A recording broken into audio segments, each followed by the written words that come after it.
Assalamualaikum warahmatullahi wabarakatuh. Halo semua, kita malam ini insya Allah bareng Bang Fahri Hamzah, senior kita, aktivis dulu dari Partai Keadilan Sejahtera dan sekarang sudah di Partai Garbi. Dan Bang Fahri sudah ada bersama kita. Ya. Assalamualaikum, Bang. Siap. Waalaikumsalam warahmatullahi wabarakatuh. Alhamdulillah, Apa kabar? Bang. Sehat, Bang. Alhamdulillah, Bang. Apa kabar? Seperti yang terlihat sehat. Sehat. Masih kerja, Bang? Gara-gara lockdown nih dari six pack jadi apa? One box.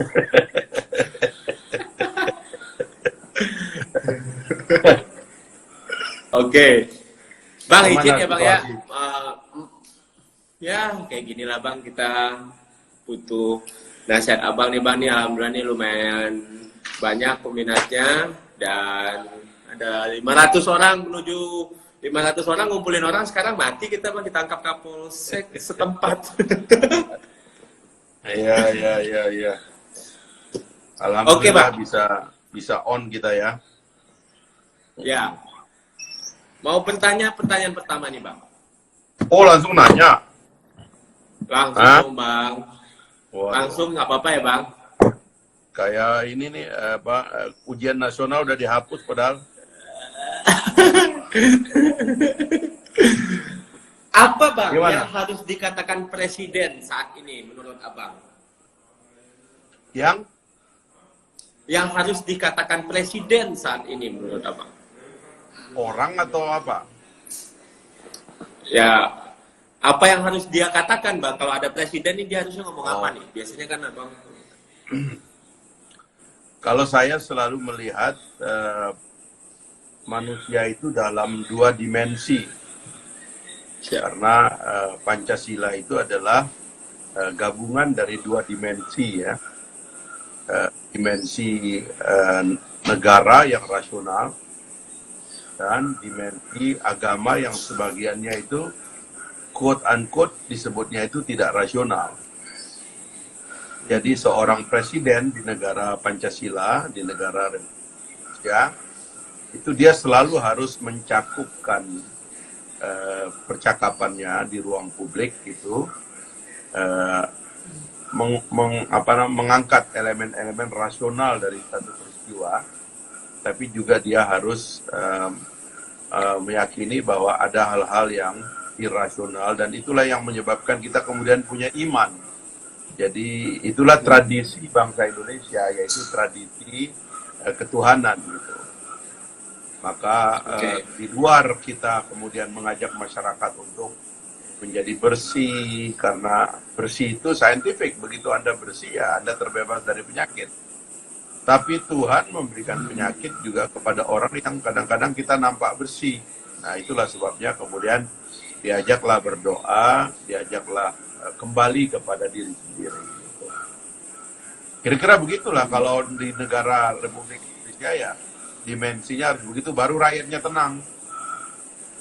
Karena kalau sepenuhnya terlalu rasional, itu banyak rakyat kita yang nggak tenang kalau presidennya terlalu rasional. Dan sebaliknya lah kira-kira gitu. Siap. Salam dari Yunarto Wijaya, Bang, katanya, Bang. Nonton juga dia. Kalau dia kubu rasional dia. Kalau kalimat-kalimat yang nggak rasional tuh kayak apa, Bang? Kalau sekarang kan data, laporan, apa gitu. Ya mengajak orang berdoa, introspeksi, bertaubat, ya kan? Mungkin kita memang banyak dosa, punya banyak kepalsuan, ya, banyak menipu diri sendiri, ya kan? Dan mungkin juga yang menipu diri sendiri itu levelnya level tinggi dalam otoritas keagamaan, ya. Itu sih kalau agama itu nggak perlu tersinggung, sebab yang begini-begini itu tiap hari dilakukan. Tokoh-tokoh agama itu kan adalah tokoh yang kalau di dalam tradisi agama Islam disebutnya itu yang paling banyak takut kepada Allah, ya kan? Ulama itu kan dalam tradisi Islam itu kan penjelasan cuma satu, dia paling banyak takut kepada Tuhan. Kenapa? Karena dia itu memakai nama Tuhan, karena itu dia khawatir betul kalau dia yang melakukan kesalahan, dia yang punya topeng, dia yang salah niatnya di dalam beragama. Nah itu khazanah itu ada pada kita dan dua-duanya bagus ya, nggak boleh kita hilangkan salah satunya begitu. Oke. Nah, Bang, kalau dalam kondisi seperti sekarang ketika wabah lagi banyak, pandemi dan orang lagi ya panik lah mungkin ya. Gimana sih Bang seharusnya presidensialisme itu bekerja? Maksudnya kayak DPR sekarang kan lagi stop, kan pelayanan publik nggak mungkin off kan dalam kondisi kayak gini. Ya, itu yang saya bilang, kalau kita bicara presidensialisme, maka itu kita bicara wilayah negara, ya. Yang negara itu entitas yang rasional, ya. Negara adalah organisasi, ya. Seperti sebuah organisasi, dia harus dikelola dengan metodologi yang scientific sifatnya. Dan kalau sistemnya itu presidensial, maka metode pengelolaannya itu sudah baku, sebab Indonesia bukan satu-satunya negara yang menganut sistem presidensialisme, ya kan? Meskipun presidensialisme itu ada presidensialisme federasi seperti di Amerika Serikat, ada presidensialisme negara kesatuan seperti di negara kita ini. Nah, dalam sistem presidensialisme itu sebenarnya dia cenderung eksekutif heavy dia, karena eksekutiflah yang membentuk kekuasaan. Betul. Tapi dalam tradisi parlamentarisme sebagai lawan daripada presidensialisme, dia itu adalah parlemen heavy, karena parlemen yang membentuk kekuasaan. Kalau koalisi di parlemen itu mencapai mayoritas, disebutnya itu majority rule, ya. Tetapi kalau dia gagal membentuk mayoritas, maka dia disebut dengan minority atau opposition. Kita lihat contoh di Malaysia yang paling hangat kan, Pak Mahathir dipilih, padahal partainya kecil, tapi karena dia berhasil membentuk koalisi yang besar di parlemen, maka dia menjadi pemimpin majority dan kemudian dilantik menjadi Perdana Menteri. Di tengah jalan, sebagian pengikutnya membelot, bergabung dengan minority, menjadi majority.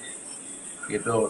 Terpelantinglah Pak Mahathir, padahal dia itu dipilih dengan histeria kan, bahwa pemerintahan yang lalu dikritik. Gitu. Tetapi itulah sifat daripada parlamentarisme, dia lebih labil dia. Ya. Nah kalau presidensialisme itu dia cenderung stabil. Ya kalau sudah dibilang 5 tahun, ya 5 tahun gitu. Nah, tetapi ada kelemahan kita karena sering membaca presidensialisme sebagai mekanisme satu-satunya nama yang memberikan perkuatan pada eksekutif.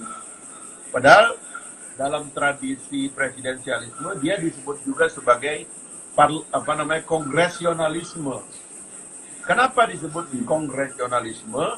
Karena anggota kongresnya juga dipilih oleh rakyat, gitu.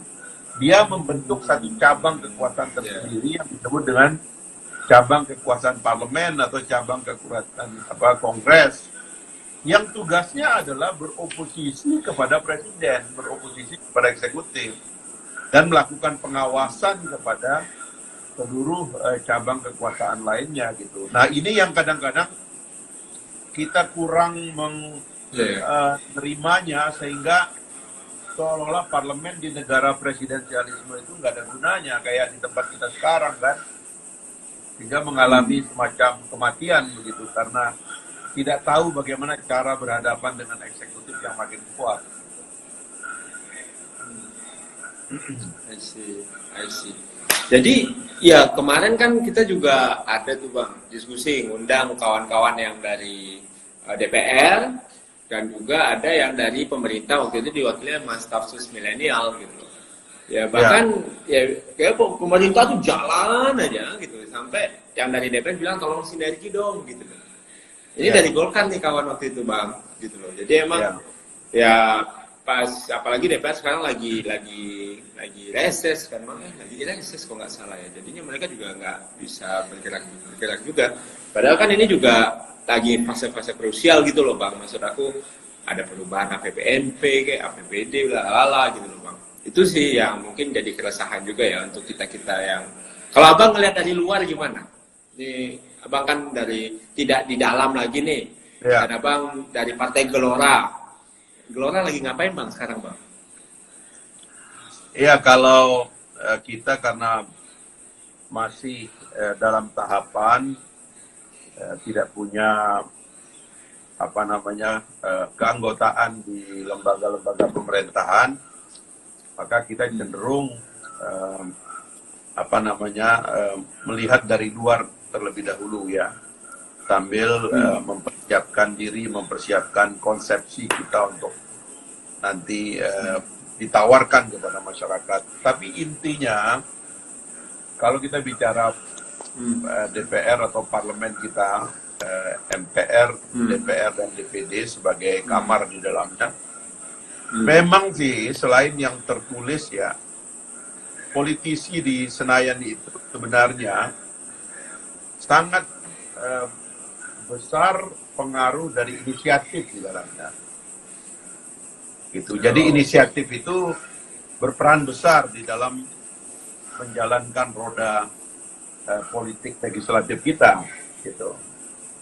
Nah, karena itu saya sebenarnya dalam perjuangan saya untuk membangun parlemen modern itu, saya mempersiapkan instrumen supaya inisiatifnya itu apa namanya tetap ada. Gitu.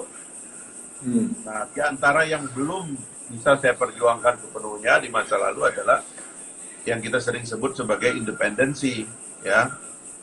Kalau kita jujur sebenarnya memang Senayan itu belum independen. Ya, karena apa belum independen? Karena di hulu dan di hilirnya itu ada yang mengganggu begitu, ya. Di hulunya Senayan itu menjadi tidak independen karena basis dari sistem pemilihannya yang terlalu banyak membuatnya berhutang budi, ya, baik kepada partai politiknya, ya, dan juga kepada elemen-elemen pendukung seperti pembiayaan dan sebagainya gitu. Nah, di hilirnya itu juga tidak independen karena ketidakmampuan kita melembagakan bahwa seorang elected official, seorang anggota dewan itu atau anggota kongres atau anggota parlemen itu nggak bisa diganggu ketika dia kerja, termasuk oleh partainya, nggak bisa diganggu. Nah, itu yang saya perjuangkan dan alhamdulillah saya sendiri memiliki istilahnya itu kemenangan-kemenangan kecil begitu ya, yang sekarang sedang saya perjuangkan, karena alhamdulillah Mahkamah Agung apa namanya membela ya sikap saya bahwa partai politik itu tidak boleh menganggap anggota dewan itu seperti perkakas harta bendanya, karena dia adalah elected official. Dia nggak boleh diperlakukan seenaknya, dia nggak boleh apa namanya diperintahkan atau diarahkan, ditekan, disuruh diam, disuruh dipesan-pesani omongan-omongan yang berasal dari bukan basis konstituensinya, tapi kepentingan-kepentingan lain. Nah, belum sepenuhnya saya bisa memperjuangkan independensi dan apa namanya modernisasi parlemen, ya saya sekarang agak menarik diri sedikit untuk melihat persoalannya dalam perspektif yang lebih besar, dan itu yang saya kira akan saya apa namanya akan saya tawarkan nanti ketika apa namanya ada kesempatan lah, kira-kira begitu. Gitu, Pak. Siap bang. Ya. Siap bang. Ini Nah, gitu. udah Gimana? mulai saya kumpulin pertanyaan dari kawan-kawan ya bang ya. Boleh, Banyak boleh. dari kawan-kawan yang bicara nih dari komentar itu ada beberapa account tadi lockdown. Gimana pandangan abang terkait lockdown ini bang? Mau izin. Ya, Nah Ini itu ini abang setengah saya doang nggak muka mau abang nih keluar, bang. ya. Saya nggak mau Oke, keluar sip. dari, ya saya nggak mau keluar dari skema presidensialisme ya, biar Ya tentu tentu tentu. biar Biar kita, mengarah ya biar kita tetap apa istilahnya itu konteksnya. eh, konstitusional begitu. Nah, Ya. yang menarik itu adalah presidensialisme kita ini memang bukan presidensialisme federasi, ya. Tapi presidensialisme kita ini adalah presidensialisme dengan otonomi daerah. Gitu. Dulu otonomi daerah kita itu hanya di tingkat provinsi. Lalu sekarang kita sudah punya otonomi daerah di tingkat kabupaten kota. Dan di akhir pemerintahan Pak SBY mengeluarkan Undang-Undang Nomor 6 tahun 2014, yaitu Undang-Undang tentang otonomi desa, ya, Undang-Undang tentang desa, ya. Itu luar biasa itu. Jadi Anda bayangkan ada 75.000, hampir 75.000 desa di seluruh Indonesia. Sekarang ini Ya. memiliki independensi secara finansial, paling tidak. Dia boleh membentuk Betul. badan usaha, dia membentuk sistem pemerintahan ini Struktur. yang mereka bisa kelola sendiri gitu. Tambah lagi republik ini adalah republik kepulauan, negara kepulauan. Jadi bayangkan ya kalau kita mau mengerti cara mengelola republik ini, Iya. alat yang kita pakai untuk memblokade serangan yang berasal dari luar itu banyak sekali. Karena kita ini bukan kontinen, kita ini bukan kontinen seperti Amerika, seperti China, seperti Rusia, ya, seperti India. Kita ini negara kepulauan, penduduknya terbesar nomor 4 di dunia, ya setelah China, India, Amerika Serikat, baru Indonesia. Kita juga bukan Brazil yang landlocked itu, ya, atau negara-negara di Asia Tengah yang landlocked itu. Tapi kita ini negara kepulauan, jadi pulaunya banyak betul, desanya banyak betul, kabupaten kotanya daerah tingkat 2 itu 514, ada 34 provinsi, ada 6 ribuan kecamatan, ya kan, atau ya lebih daripada itu, ada 75.000 desa yang dengan Undang-Undang Nomor 6 tahun 2014 kita kasih otonomi dia. Jadi melockdown Indonesia itu atau melakukan kuncian terhadap virus atau musuh dalam bentuk apapun, itu harusnya yang dikembangkan. Jadi jangan panik karena negara ini perlengkapan untuk mengelolanya itu sudah Instrumennya udah ada nih bang, pistolnya udah ada. Ada. Kalau tahu caranya ini kita bisa atur semuanya gitu. Oke. Termasuk tentang ini bang, alokasi dana untuk corona ini kan, itu kan juga dibilang nih, mungkin bisa dikoreksi saya salah, itu seperti anggaran infrastruktur mau dialihkan dan macam-macam. Itu bisa dilakukan oleh eksekutif tanpa koordinasi sama legislatif bang. Nah itu yang saya sering mengatakan ya, teman-teman kita di Senayan kurang berinisiatif untuk membantu presiden. Kalau perspektifnya sekarang kita bilang, jangan bilang kita oposisi kepada presiden, tapi bilang kita bantu aja. Supaya apa? Supaya jangan mengambil keputusan di luar kewenangannya. Sebab dalam situasi darurat pun protokol bernegara itu lengkap. Pertama-tama sebenarnya kalau Senayan ini nggak mau repot-repot membahas, dia bisa bilang dengan presiden, supaya presiden membuat perpu. Dan memang kan hari ini kan tidak ada negara yang tidak kena kasus corona. Jadi kita bisa melakukan perbandingan bagaimana China mengantisipasi corona, bagaimana India, bagaimana Amerika Serikat, bagaimana Prancis, bagaimana Italia dan seterusnya lah. Jadi kalau saya nonton itu lebih cenderung nonton streaming TV-TV lokal, ya. Selain TV-TV nasional, CNN dan Fox News di Amerika Serikat, saya nonton CCTV untuk China, saya nonton Deutsche Welle kalau Jerman, atau TV Italia, TV Prancis, dan Le Monde itu dan seterusnya itu. untuk membandingkan bagaimana cara mereka bekerja gitu.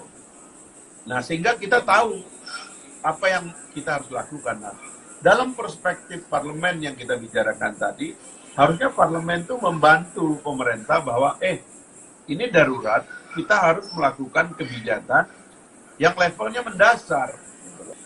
Sehingga kalau kita lihat kemana-mana itu kan, Presiden menjurubicarai sendiri proses ini kan, dan berdiskusi dengan parlemen itu secara intensif begitu.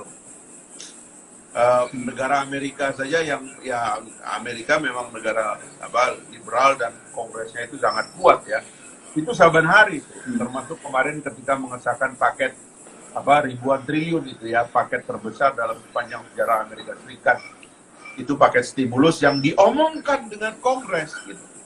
Nah, Presiden kita punya instrumen Perpu, tapi supaya enak dan rakyat juga tahu bagaimana cara kita menyelesaikan persoalan, menjadi akumulasi kapasitas kolektif kita sebagai bangsa, harusnya ngomong.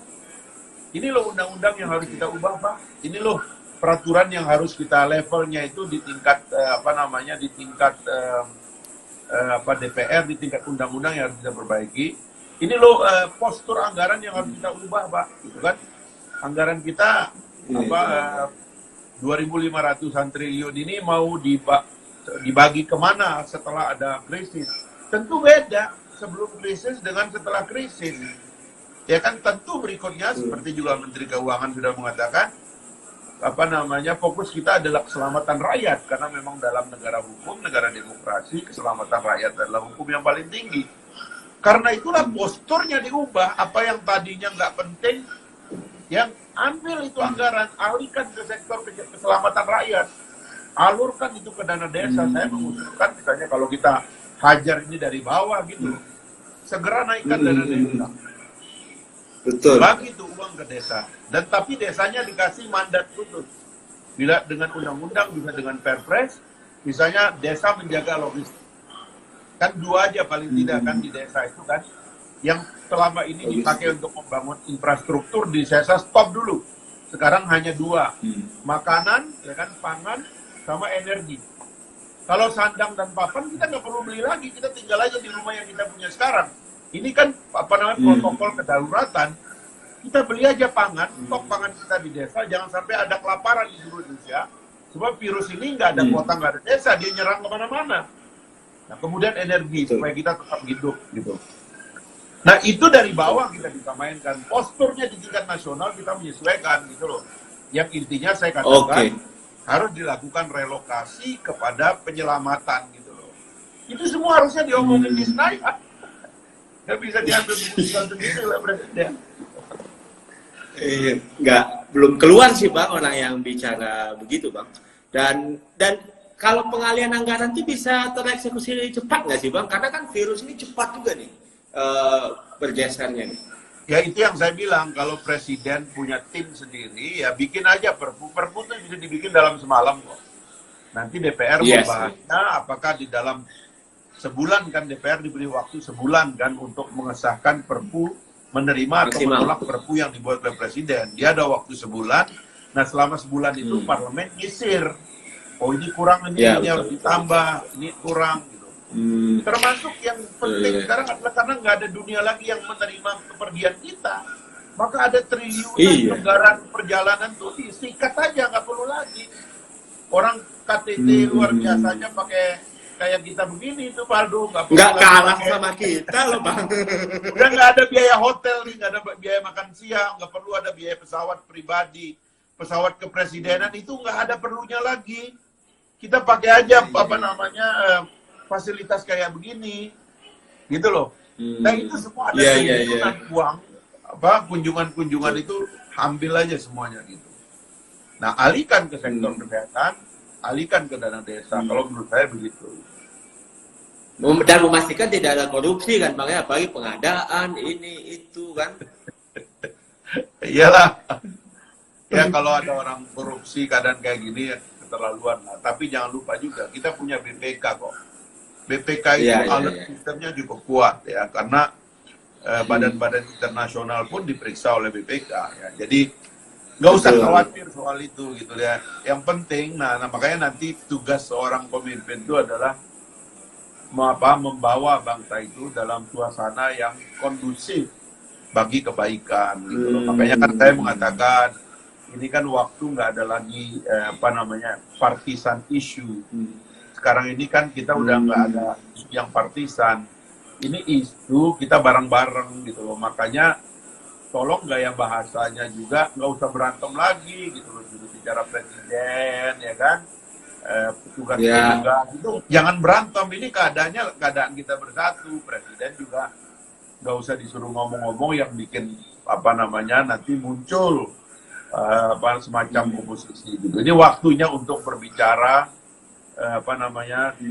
kepada bangsa dalam suasana yang kondusif bagi persatuan kita gitu. Iya, luar biasa.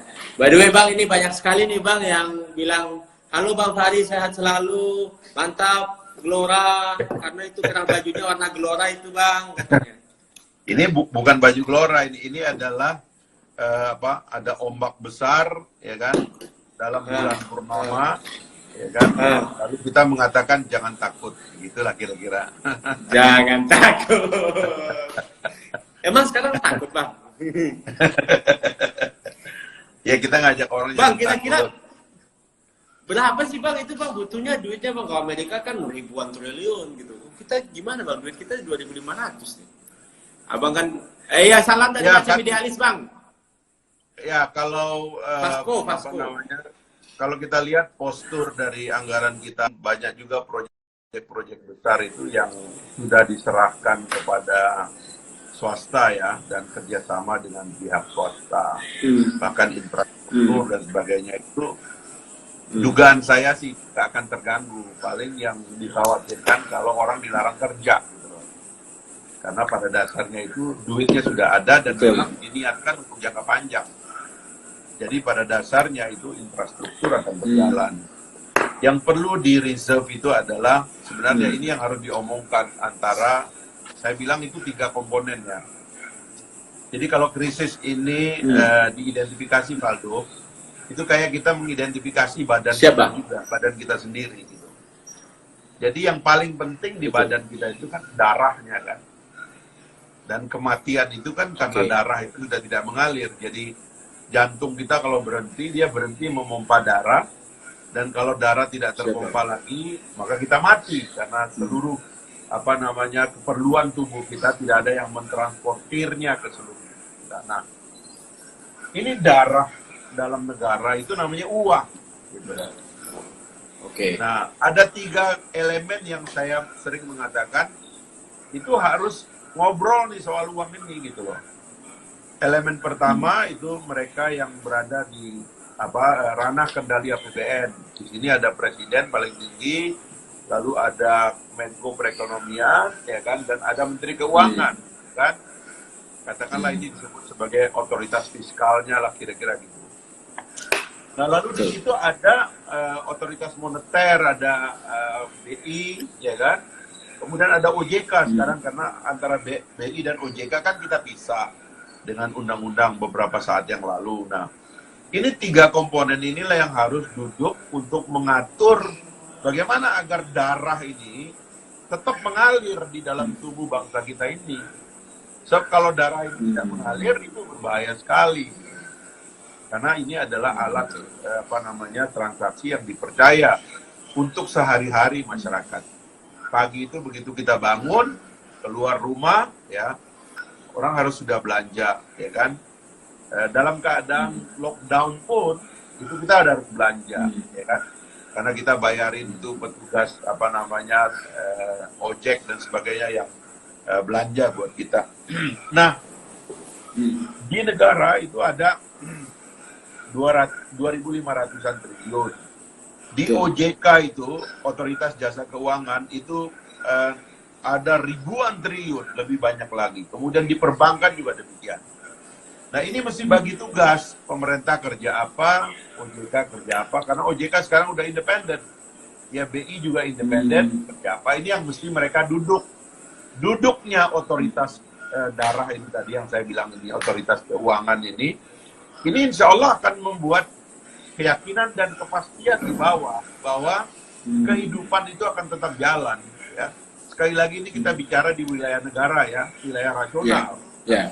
Berbeda lagi kalau nanti kita bicara tentang wilayah spiritual, bagaimana tugas ulama, tugas pendeta, tugas pedanda dan sebagainya itu, dia masing-masing juga ada tugasnya ini. Tapi yang rasional ini, yang saintifik ini, yang hitam di atas putih ini, yang kasat mata ini harus ada yang ngelola dan memberikan kepastian bahwa hidup akan tetap jalan gitu loh. Saya kira itu yang paling penting dalam negara menurut saya. Berarti solusinya nggak sulit-sulit amat ya Bang kalau duduk bersama gitu loh. Intinya jangan panik. Kita mesti tahu dan belajar skala dan seberapa besar dari persoalan ini. Karena kalau saya kan ruang gugatan saya dalam partisipasi negara itu menurut saya itu harusnya lebih besar. Ya. Betul. Makanya kan kita selalu mencoba untuk melihat apa yang dilakukan oleh para pendiri bangsa kita. Bung Karno adalah pemain global. Makanya saya kemarin kan baru tahu, saya kan membuat Twitter menulis tentang perlunya pembebasan Ibu Siti Fadilah kan. Ya, silakan Bang, kalau mau disampaikan juga nih Bang. Saya juga mau nanya itu sebenarnya. Ya, karena dia yang ngajarin kita bahwa ini juga harus diwaspadai, jangan-jangan ini ada permainan jualan obat juga di sini gitu loh. Dan dia sudah melakukan serangan keras. Dan ini kita bicara logika negara ya. Kalau ya logika keagamaan dan sebagainya, banyak ustadz kita ulama ngajarin kita ini virus adalah ciptaan Tuhan. Tidak ada makhluk di atas dunia ini yang tidak diciptakan Tuhan. Itu iman itu ya. Kita nggak usah bantah. Tapi bahwa virus ini diteliti, dikembangkan dan bisa kemudian menjadi alat atau senjata biologi, atau paling tidak orang itu menyiapkan vaksin, orang itu menyiapkan obat-obatan yang nanti obat-obatan itu kemudian dibeli dengan harga mahal oleh negara-negara seperti kita ini, itu juga persoalan. Sementara kayak vaksin misalnya, vaksinasi yang membuat Ibu Siti Fadilah menurut saya dikriminalisasi adalah karena dia membongkar pengambilan vaksin dari seluruh dunia dan negara-negara miskin yang terkena penyakit ini. Lalu kemudian dibuatkan vaksinnya dan nanti kemudian negara-negara itu beli dan belanja dan yang menjual ini hanya negara-negara kaya. Dan negara-negara yang dianggap miskin ini seolah-olah nggak mampu, padahal kita punya lembaga-lembaga hebat. Kita punya lembaga yang pendirinya itu dapat hadiah Nobel itu Pak Aldo, ya kan? Siapa? Namanya Charles Ekman itu, lembaga Ekman yang sekarang di FKUI itu Salemba ya? Pendirinya ini dapat hadiah Nobel karena meneliti pengaruh vitamin terhadap penyakit beri-beri di Jawa ini gitu loh. Lalu kita punya lembaga Pasteur yang di Bandung itu, yang sekarang menjadi Bio Farma. Itu juga lembaga-lembaga yang umurnya ratusan tahun dan mereka mampu bikin vaksin. Tapi kalau vaksin itu dimonopoli oleh negara-negara besar gitu ya, karena riset mereka di sini dia ngambil sampel dari vaksin itu dibawa ke sampel virus itu dibawa keluar, lalu mereka yang memproduksi, kita cuma jadi penonton, ya kan? Nah sekarang negara-negara besar ini juga lagi jualan. Kita sih bukan sok nasionalis buta. Bukan gitu seuzon. Yang beginian harus ada yang ngomong dong, dan itu levelnya level presiden juga untuk mempersiapkan bangsa kita. Ya kan, coba Anda lihatlah bagaimana China kan, begitu meledak Wuhan, dia blokade, dia lockdown, dia beresin itu, dia bikin rumah sakit dalam 2 minggu itu berdiri, ribuan kamar dan ribuan tempat tidur. Dia beresin, diobatin, habis itu dia tutup kembali rumah sakitnya, dan dia bilang, saya mau bantu negara-negara itu sekarang. Itu kan karena ada kemandirian. Coba kalau kita ini APD aja, nunggunya itu dari luar negeri, ya kan, kirim pesawat. Padahal itu tim medis kita itu, meriksa orang yang kena penyakit itu tanpa alat pelindung diri.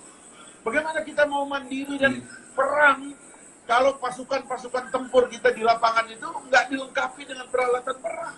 Bisa-bisa dia mati. Nah, Ini lagi-lagi ada isu kemandirian, ada isu kedaulatan yang juga Presiden harus mulai ngomong soal itu gitu. Harus ada ini menjadi bagian dari percakapan global kita. Saya nggak dengar kemarin pada ngomong apa itu Nggak ada. konferensi luar biasa itu. Saya nggak tahu.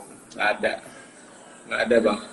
Gimana bang? Menurut abang juga perlu nggak sih bang kalau di kondisi kayak sekarang TNI turun gitu? Kayak di Amerika Trump itu kan dia nyuruh tentara keliling bawa tank ke rumah-rumah biar orang tetap di rumah gitu. Cara-cara non sipil. Gimana kira-kira pak? Saya punya perasaan bahwa bangsa Indonesia itu lebih gampang diatur. Ya. Yang penting ada kejujuran, ada keterbukaan, ada keseriusan. Orang Indonesia itu gampang sekali diaturnya gitu. Ya, gak usah diatur oleh bangsa sendiri, diatur oleh penjajah aja kita lama banget.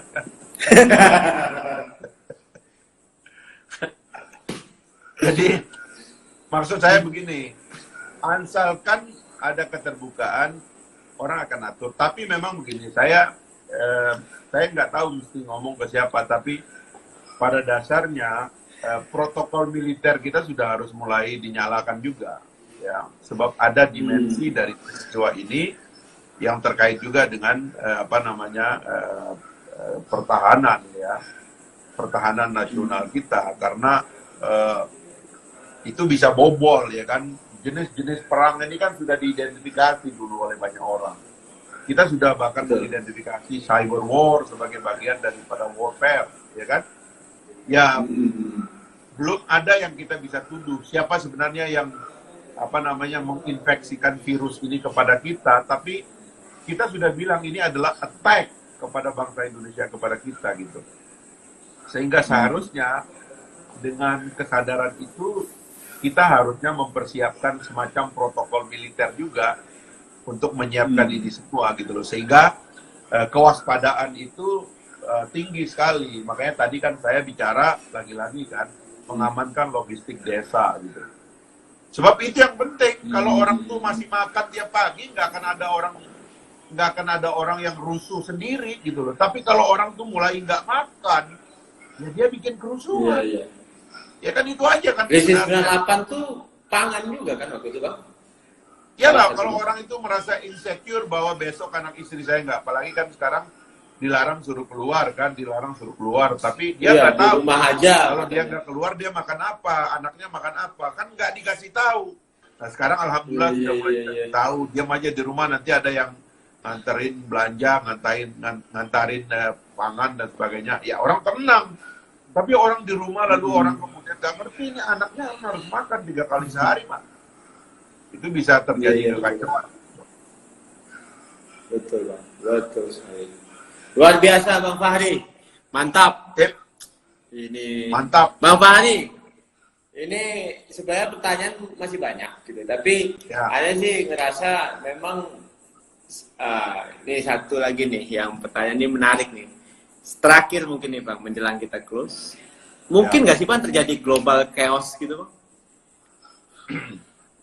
Saya kira gini ya, umat manusia sekarang ini telah menemukan cara untuk berkomunikasi secara global, secara gratis. Ya. Siap. Salah satu chaosnya itu adalah disebabkan karena kita tahu apa yang terjadi di luar sana. Dulu pada tahun 1918 ada ratusan juta juga orang meninggal di Eropa ketika adanya flu Eropa itu. Spanyol flu bukan? Kita nggak tahu itu. Kita nggak tahu ada orang meninggal itu. Nggak ada kabarnya itu. Betul. Ya. Betul. Bahkan kalau cerita orang-orang tua saya, Hiroshima Nagasaki dibom, ratusan ribu orang meninggal dalam hitungan menit itu ya. Kita juga nggak tahu itu. Ya, dulu di Eropa itu waktu terjadi ledakan 1815 Gunung Tambora di kampung saya di Sumbawa sana. Gunung Tambora. Itu hilang musim panas di sana, lalu banyak yang mati dan ini kita juga nggak tahu. Nah sekarang ini kita hidup di dunia di mana kita tahu any single death yang ada di seluruh dunia. Angkanya, statistiknya diumumkan, foto-fotonya diumumkan. Perdana Menteri Inggris barusan mengumumkan Kena dirinya kena tuh. apa namanya corona, geger. Positif. Ini akan ada apa di Inggris? Nah sebenarnya lebih banyak apa namanya yang kalau kita sebut chaos itu adalah chaos opini. Tapi sebenarnya dengan membuka informasi seperti ini sebenarnya peluang kita untuk mendapatkan jawaban, mendapatkan apa namanya, kan ada the magic of social media kan, kalau ada orang mengumumkan dirinya, saya nggak bisa makan hari ini, saya di sini, itu nanti ada yang ngirim Dibantu. makanan, ya kan, gitu-gitulah. Iya. Jadi relatif sebenarnya pemimpin harus tenang, ya. Yang rusuh ini adalah teknologi yang kita buat. Tapi otoritas harus membawa kepada ketenangan, ya, bahwa kita akan menghandle ini semua. Ini waktunya membangun solidaritas, perasaan bersaudara, bahkan di antara seluruh umat manusia. Karena dengan cara inilah kita semua bisa menghadapi ini. Saya kira manusia harus belajar dari peristiwa penting ini, dan kita juga di Indonesia harus belajar supaya kita membangun solidaritas nasional dari ini. Saya ingin menutup satu, Valdo, ya. Saya ingin berharap Pak Jokowi ini kan nggak akan maju lagi di Pilpres, ya kan, nggak akan ada motif dan minat politiknya lagi. Ngapain kita mesti, atau kelompok-kelompok di sekitar beliau masih memposisikan Pak Jokowi dalam satu konflik, ya kan, apakah konflik ideologi atau konflik yang lain-lain. Ini waktunya memang menyatu. Dia juga harus diajak sebagai tokoh pemersatu supaya bangsa ini bersatu dan menjadi kuat. Saya kira itu masa depan kita gitu. Dan kita bisa lakukan. Siap Bang Fahri. Lanjut, Kak. Terima kasih malam ini. Pada nanya tuh kopinya gimana Bang Fahri? Masih lanjut? Saya lagi bikin pabrik, ya kan, tapi ini kan lagi corona ini. Corona. Ya, tapi insya Allah perlahan-lahan. Saya tetap lagi usaha-usaha, namanya juga pensiunan kan, nggak ada lagi amplop coklat tiap tanggal 1 kan. Iya. Jadi insya Allah Bang, ya, jalan itu terus kopi semuanya. apa Bang? Kopi apa itu? Ya kopi, namanya kopi revolusi, ya kan. Rupanya iya, banyak Bang nanti yang sempat kasih ke ente, revolusi corona sudah terjadi ini. Insya Allah lah. Insya Allah ya. Bang. Insya Allah Bang. Banyak juga yang bilang Bang Fahri jadi capres saja tuh Bang Fahri, kata dia. Udahlah kita ngurus dagang usaha kecil dulu lah, ya kan, cari duit, namanya pensiunan kan. Ngumpulin modal tarung ya Bang. Ya ya mudah-mudahan lah supaya partainya juga nanti bisa jadi besar ini, Valdo. Semoga lolos threshold Bang. Insya Allah sekarang kita ini dulu lah, kita galang persatuan dulu lah supaya kita bisa menghadapi situasi sulit ini dulu, insya Allah, ya. Oke, terima kasih Bang Oke. Fahri. Bang Fahri Sama-sama. Hamzah, senior kita, terima kasih Bang, luar biasa. Kita belajar banyak dari Bang Fahri, mudah-mudahan Abang sehat terus Bang. Jaga diri dan jangan bosan untuk ngajarin kami yang udah Amin. Biar Insya Allah. sekeren Abang. Insya Allah. Ya Bang, terima kasih semua yang nanya, mohon maaf nggak menjawab, mohon maaf sekali lagi.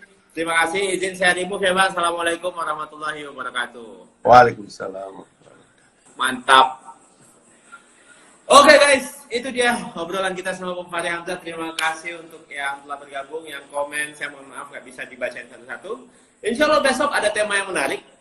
Karena weekend kita bahasnya yang agak santai. Menghindari stres yang mungkin akan jadi bahasan kita, tekanan publik, tekanan psikologis.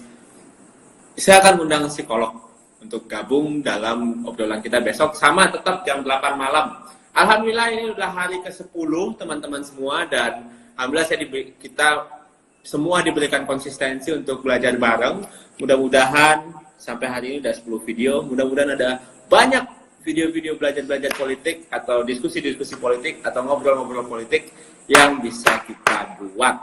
Sengaja saya datangkan tidak hanya politisi, tapi banyak orang, banyak pihak, karena saya yakin bahwa politik adalah platform untuk itu semua.